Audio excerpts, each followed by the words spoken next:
ఏపీలో సంచలనం సృష్టించిన గాదే సాయికృష్ణ అదృశ్యం కేసులో సిట్ అధికారులు దూకుడు పెంచారు. లాకప్ డెత్ ఆరోపణల కేసులో సస్పెండ్ అయిన కృష్ణలంక మాజీ సీఐ నాగరాజును సిట్ అధికారులు విజయవాడలోని సింగ్ నగర్ లో అరెస్ట్ చేశారు.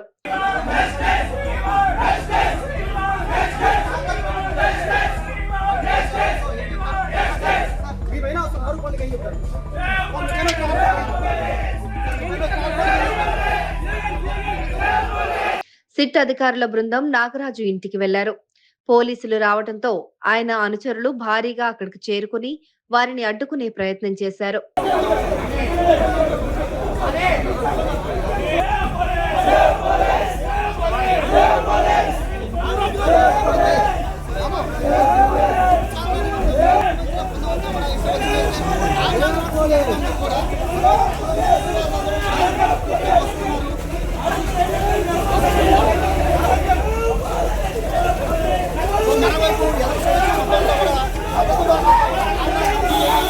పోలీసులు వారిని చెదరగొట్టి నాగరాజును పోలీస్ గెస్ట్ హౌస్ కు తరలించారు.